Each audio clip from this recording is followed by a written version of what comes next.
Welcome to Redstv, up for the final! This show is sponsored by Nolly's Super Value of Trim. Trim GA really appreciate your support.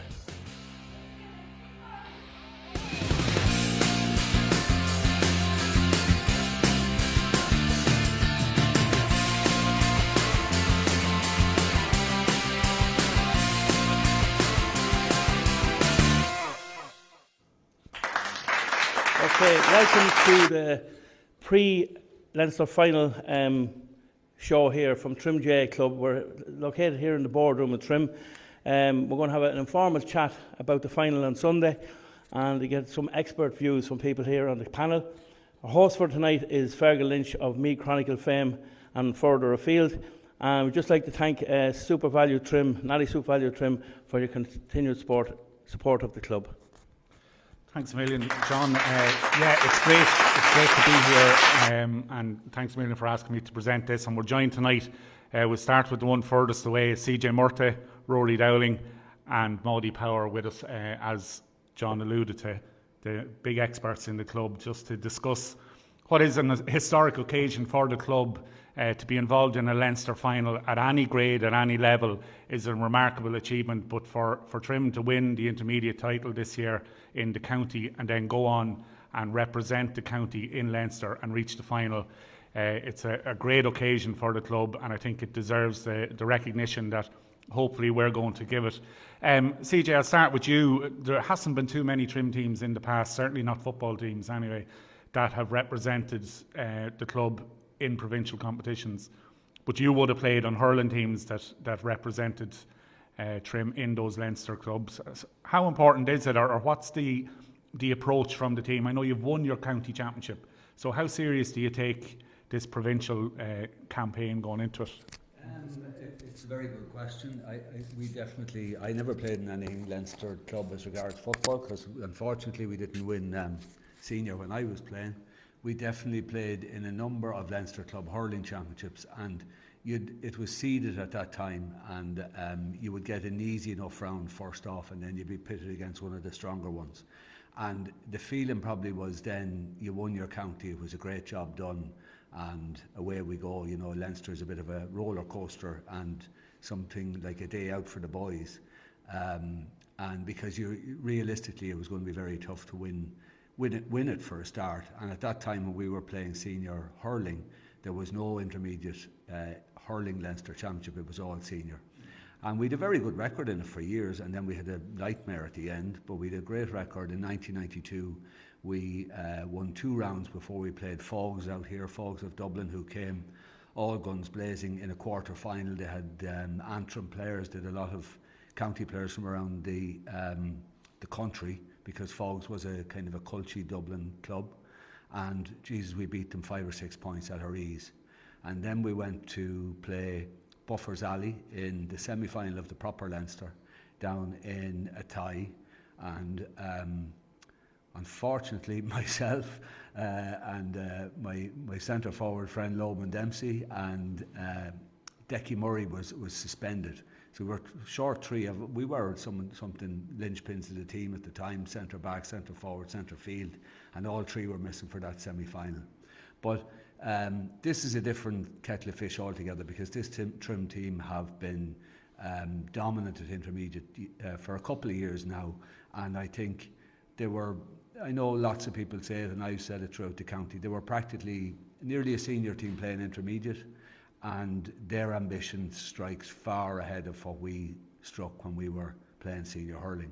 So it's no surprise to me that we're in this final.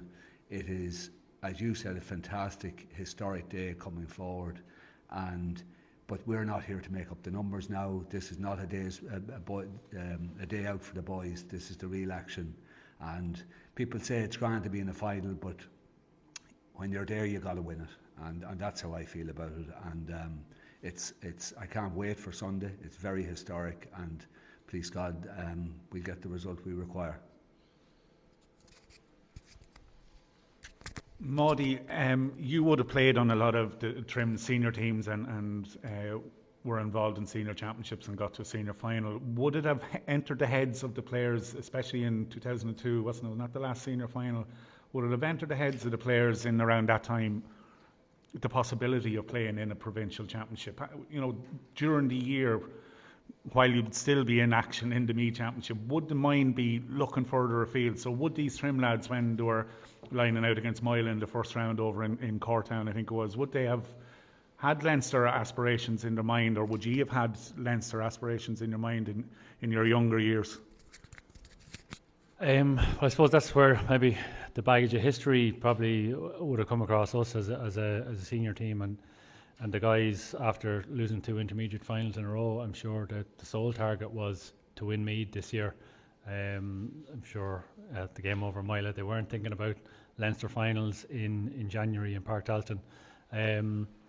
No, I mean, at that time back in the early 2000s, we probably would have played a good few challenge games outside the county. So you're playing decent teams from around the place. Mattock and Mattock Rangers from Louth, who had won a couple of Louth championships and got to a couple of Leinsters. Obviously, Screen got to a Leinster final. I think they beat us along the way. And the 3 in a row Shackle team obviously won Leinster and got to an All-Ireland semi-final. Now, obviously, we had a monkey in our back since 1962. We weren't thinking about winning Leinsters or anything like that, but you'd certainly be thinking we were as competitive as most teams around at that time. All right. And Rory, from looking at the Trim team during the year, would the idea of, we're obviously favourites to win the intermediate championship from the off, would you have seen a bigger picture, that a possibility of a good run in Leinster? Would you have had a look at that team and thought, they're capable of this? Privately, yes, I think, Fergal, but publicly, I think on Redstv we try to keep it as low key as possible. As Maudie said, the ambition for the club was obviously to win the intermediate championship in Meath because of what happened in the previous couple of years. But as we got towards that club final, I think the draws came out there for the Leinster championship, and on the face of it, it looked like a fairly good draw for whoever turned out to be the Meath champions. It was going to be a home draw as well. Pretty much all the games, Trim's games, have all been at home. So I think when the draw came out for the Leinster championship, certainly when I started looking at it and saying, I think that this team has got a right good chance. Didn't want to say it out too loud because it's going to be tempting fate. But so certainly it's something to look forward to. Yeah, it really is. And so when you talk about keeping a lid on things and trying to keep things quiet, I suppose after 2 years of losing intermediate finals, I'll go to you with this one, Maudie, after losing 2 intermediate finals in a row, lads weren't, as you mentioned earlier, jumping ahead of themselves. What's changed this year as opposed to what happened in the previous 2 finals? Were the previous 2 finals just a mix of bad luck and misfortune, or has something changed? Has there been a mindset shift? Firstly, there's no such thing as luck, Fergal. Anyone knows me, none of I say that. So, no, look, again, you judge every game. I suppose do the John Giles, judge every game on its merits. We didn't perform very well against Nobber in the 2 years ago final, and then last year, there was a kick of a ball between the 2 teams in the end, possibly with 15 minutes to go. Ballinbrackie had a man in the sin bin, Trim had a man advantage. We could have maybe pushed on, but look, again, fair play to Ballinbrackie, scored 3 brilliant points towards the end to win the game. I think maturity comes into it. Maturity, even increased competition for places with, Peter Farrell has come in goals this year. Obviously, Kieran Caulfield has been a huge addition this year. Even I would have coached Kieran for 2 years at minor. I wouldn't have expected him to have the impact that he's had straight out of minor. Obviously, he's been brilliant. 1 or 2 other players have maybe matured a bit more. Mikey Cullen, no better example than Mikey. He's been on fire. The magic Mikey. They're calling him this year. Conor Quigley's a year older. All these younger guys, they're just a year older, a year stronger. 3 years maybe adult training under their belt, and look, there's no one thing. I think it's all come together, and obviously the management have had an input. They've changed things slightly tactically, and that's helped to get us over the line. And CJ, have you seen any significant difference in the team over the last, not even 12 months, 18 months, 24 months? Have you seen any significant changes that has filled you with hope, not just for the Leinster final next Sunday, but looking forward to a senior campaign which is going to be starting ended early August, I suppose, so we're not too far away from a first senior campaign in 10 or 12 years. What have you seen that's changed in the last 24 months that will give you that hope? I'd have to say I never saw such enthusiasm for football, and it has been ingrained across the whole club. Our 3 football teams this year were all fully packed with proper footballers and all training hard. In my time in the club, I never saw such interest. I think 2 years ago, we were a red raw team coming to play, I'd say it on this form, an average knobber team, and we got wiped. And we were naive in our tactics probably. I think in the middle year they learned quite a bit and were just very unlucky to come across a machine that Ballinabrackey were, and they were subsequently a good senior team. And it could have went either way, and congratulations to Ballinabrackey, but it was as much ours as theirs that day, and it went for them. This year, look, you can't overlook the fact that Kevin Riley and the whole management structure of 8 or 10 people have come in, and everybody has bought into everything that he's done. Players who come out of the woodwork that were good junior players last year are now excellent intermediate players and could be super senior players. There is no stone left unturned in detail. The management team all have their jobs. Everybody knows what they're at. And maturity for sure. Maudie mentioned all those guys that have become mature, but the organisation, and I probably put it, the buy-in to Trim football has become massive, better than I have ever seen in the whole history of the time I've been in the club. And it has come down through the ranks, through the second team, which were very strong. The third team won their championship, and I see it in the 15s and the 17s as well, that there's now a confidence about Trim football and a maturity for sure.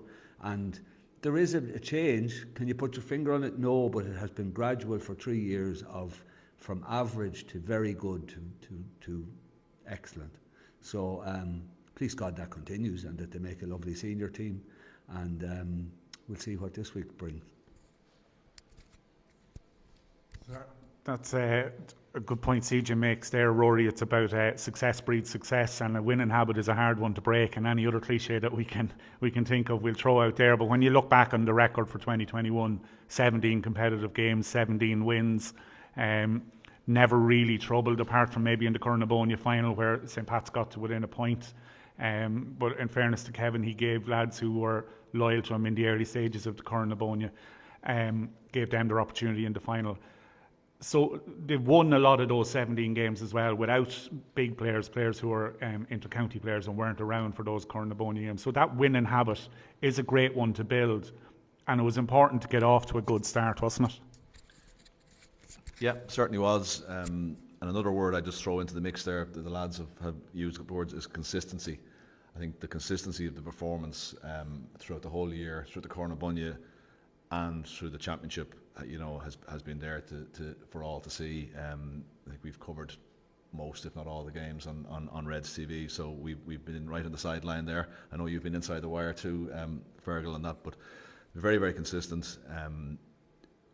As CJ mentioned, the buy-in players, it's very, very obvious. The players have jobs to do, have roles to do, and you can see it. There's a pattern of play. You can see it develop as you watch the games. And they started well the year, as you say, from the word go, and the results have spoke for themselves. They've been very, very strong. Nobody's put a glove on them. And look, it's different kettle of fish this Sunday. I think you mentioned just before we started recording here, you mentioned that you had a look at the odds, Fergal. So there's the bookies have nothing really between the two teams. CJ I know is very, very big on tradition in clubs and that sort of stuff, and Clara have quite a good tradition too. They're coming, they've been obviously senior more recently than Trim have. So it'll be interesting to see if that consistency that Trim have shown all year can continue into Sunday. Yeah, so obviously the reason why we're here is to talk about the Leinster final on Sunday at 1 o'clock in Partolch, and hopefully we can get as many Trim supporters in red and white there just to really drown out any support. I know Clara, obviously a great sporting village with Shane Lowry is flying the flag for them very proudly and for the country at the minute, but we want to get Partolchin as many into it as we can in our red and white. But Maudie, Clara are not going to be any pushovers. We've looked at their paths to the final, paths to the Offaly Senior B is what their second tier is called there. They're quite impressive in that, and even more impressive going in. You've had a look at a few of the players, and some of the names jump out to you, a couple of under-20 All-Ireland winners with Offaly and a couple of senior panellists as well with them. Who stands out for you for the Clara side? Yeah, well, I suppose firstly, I haven't seen any of the games. I've just been reading match reports and online reports and things like that. They've two senior panellists, Colm Doyle and Carl Stewart. A couple of games they played in the half-back line together, and both of them bomb forward quite a lot. In particular, Colm Doyle, he pretty much scores every game. Carl Stewart has kind of reverted to midfield the last few games, but I think he scored 3 or 4 points in one of the recent Leinster games from midfield. They had 3 on the under-21 Offaly team that won the All-Ireland. Ed Cullen, who plays a wing forward, played midfield in that Offaly team, and I think if anyone wants to YouTube the Offaly intermediate final, he actually, people have probably seen it on Twitter already, he scores the goal where the keeper gives the ball away about 30 yards out and he chips him from 45 yards out, and that's probably the only game that they've struggled a bit in this year. They were 10-8 ahead at the time, and that goal probably won the game. They went on to win, I think, by 4 points or 5 points. 2 other guys, Cormac Delaney, Adam Kelly, are also members of that Offaly under-20 panel, and they're kind of on the fringes of the team. Cormac Delaney kind of does play most games, but was on and off the last few games, and Adam Kelly seems to have been off the last couple of games. Whether he's injured or not, I don't know, but it shows that they have a strong panel. And as you mentioned about tradition, like they have been contenders in Offaly up until 3 years ago or 4 years ago, doing in a senior final, and I think it was a major shock to Clara to go down last year. They've regrouped, they've come straight back up, very similar to Trim. Nobody laid a glove on them in Offaly, and you know, maybe as Rory was referencing earlier about Trim's draw, you know, you would argue that the Dublin champions and the Kildare champions would be the harder side of the draw, and they seem to have come through that relatively unscathed, bar the semi-final. And I think even just knowing a few people at work, I reckon Kilcock were very strong this year at intermediate, so you know, it's a big scalp for Clara to get. So yeah, look, I suppose what you would say, every game in this you would expect the opposition to get better, and that probably has been the case so far, and I'd expect nothing less on Sunday, that you know, there'll probably be nothing between the two teams. Yeah, and in saying that, you know, I think the likes of the Dublin champions, they come with a certain reputation because they're from Dublin and that, I know, but they were beaten by Kilkenny champion Mullinavat a couple of years ago, so I'm not sure how strong intermediate or the lower level football is. Mullinavat got to the final and were well bet by Matic Rangers, so that's another example of how strong the Loud sides are at that grade as well. And Meath teams, CJ, have tended to do well in this Leinster intermediates. In Colmkills got to an All-Ireland final against Lee Keegan's Westport a couple of years ago. Unfortunately, they were beaten in that. But from looking at the Clara team again, and I've looked at a game or two, they're very strong in midfield. If you mentioned Carl Stewart plays into midfield, but Graham Guilfoyle is a big man there for them. So the midfield battle is going to be key, and we have big men ourselves, Sean Fitzgerald and Rob Burke. How important do you think it'll be for us to gain a foothold in that midfield area? Again, I did my usual Redstv research, which is very, very little, and I don't know very much about it apart from what you guys have told me tonight. But I'll give you my, we played St. Feckin's in the first round, and we remarked on Redstv that the difference in style was so different. Every kick out for Feckin's came long, and we won most of them. I guess if they have good midfield, they'll kick it long too. But again, I'd say we'll be ready for that type of thing. We vary the kick out. If it's on short, it might come short. If it's not on, it goes long. But Rob Burke has matured, to me, as we were talking about maturity earlier on. Like he has come from, you know, an average club footballer to be an excellent club footballer this year. Everything about his game has come on. His body shape has come on, in that he's much stronger on the ball. He's a proper midfielder, in my opinion, now, and he has a different type of midfielder with him in Sean Fitzgerald, who does a lot more running and so on. So it'll be that's an aspect of Sunday. We'll have to wait and see how they go. If they go short, I'm sure we'll be ready for that. But the long one, I believe they play a good bit out from long from kick-outs. We'll have to be ready for that, and maybe a tap down to a breaking ball might be very important this weekend. Again, I don't know. You guys would know more about them. But the question you asked about midfield, I'm happy with our midfield as it stands. We also have, and I'm not telling Clara who they are, but we have 3 to 4 lads that can come from wing forward or wing back and play midfield just as easy as the 2 we have there. And there's 1 or 2 on the bench now that are showing that they're fielders of the ball. So, very important. It's less important midfield than it used to be because they kick out, but we don't know what they're going to bring to the table. I was amazed with the Loud champions kicking it long every time, and they beaten up a stick most times, and they kept at it. So we'll have to see what that brings.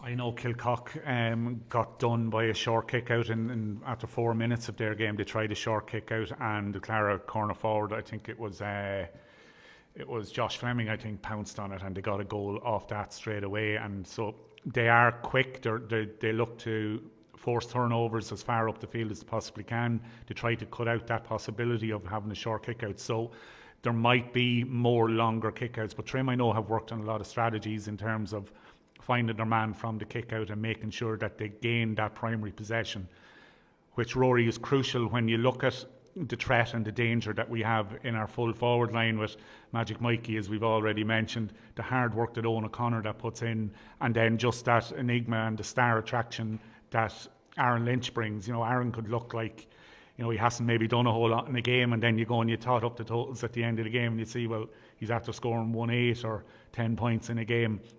How crucial is Aaron Lynch to the Trim attack, and how important is it to get the ball into him quickly? Well, yeah, absolutely. He has been the star man and has been the Trim team for the last couple of years. Free taker, 45s, right foot, left foot from play, penalties, eye for a goal from play. So obviously, yeah, absolutely.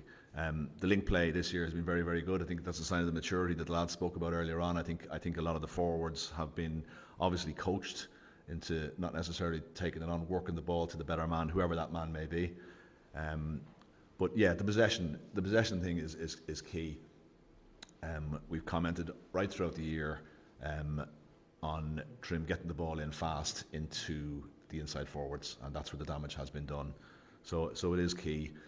I think I've noticed over the last couple of games, Alan Douglas has kind of dropped from centre forward, and he's floating, picking up ball, and he seems to be kicking a lot of ball into the forwards. So he's moving that ball. He's dictating the pace of the game.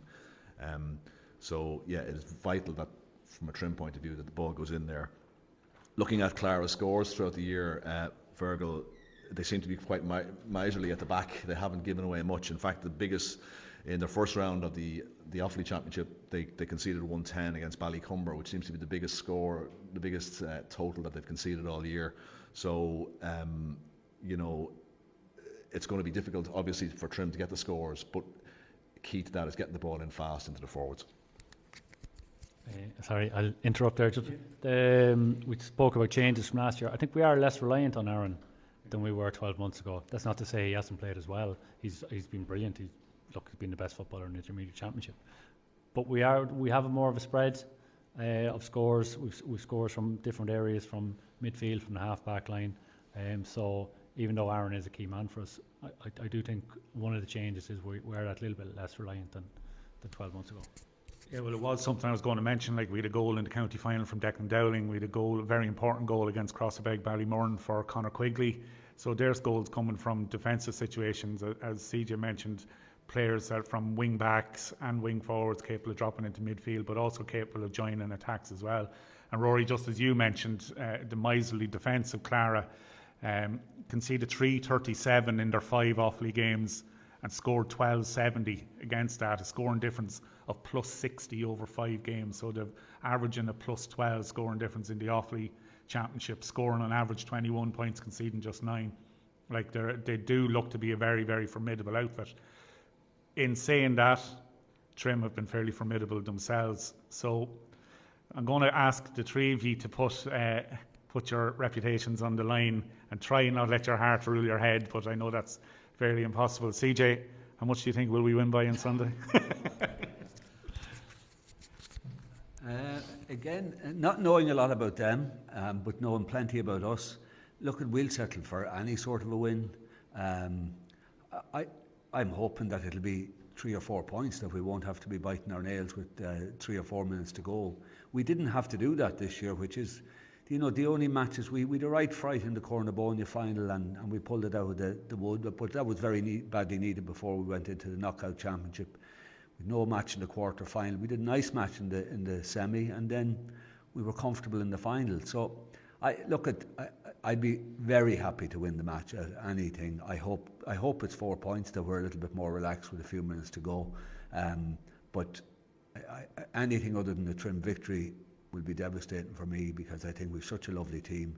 It's been a brilliant year, but I don't even want to go there, because we do need to win this game. You know, people that say, you had a great year, but this will put the icing on the cake for this week, because there could be more to come. Yeah, well, well, I'm hoping that home advantage will be a bit of a factor. The weather forecast is good, starting today right up to Sunday, so the pitch should be in great nick, as it always is in Navan, and I'm hoping that will allow our forwards to do their stuff. It is going to be tight, but I'm going to go for a Trim by 2 points. Yeah, I'll try and give myself a load of excuses and caveats here, because obviously, look, none of us has ever seen Clara play. You know, we've looked at some reports. As I said, they've glided through the Offaly Championship. They've made reasonably straightforward work of everyone in Leinster as well. They're obviously very strong. Having said that, I like our team no more than the two lads. I like where we're at. I like the options we have off the bench. You know, I think home advantage is a big thing, and I'm glad the game was in Navan. So look, I don't really care what the score is. I think it's going to be a Trim win. That's fair enough, and so I'm sure the three Clara pundits that are doing the same thing for Clara GA or Clara White's TV or whatever they're called down there are probably predicting their team to win the same. As you said, you never see a bookie on a bike. They find it very hard to separate these two, and Trim are marginal favourites, 4-5 as opposed to 11 to 10. I wouldn't be surprised if the game went to extra time or even penalties. If CJ could survive penalties, Not sure the fingernails are going to cut it. Lads, thanks a million. It's great to be doing this type of thing in mid-January or early January. To be looking forward to a Leinster final for the club. I suppose I never thought we'd see the day, but it's great. So thanks a million, CJ Murtagh, Rory Dowling, Maudie Power, and from myself, Fergal Lynch. Thanks to John Andrews, our Director and Redstv CEO.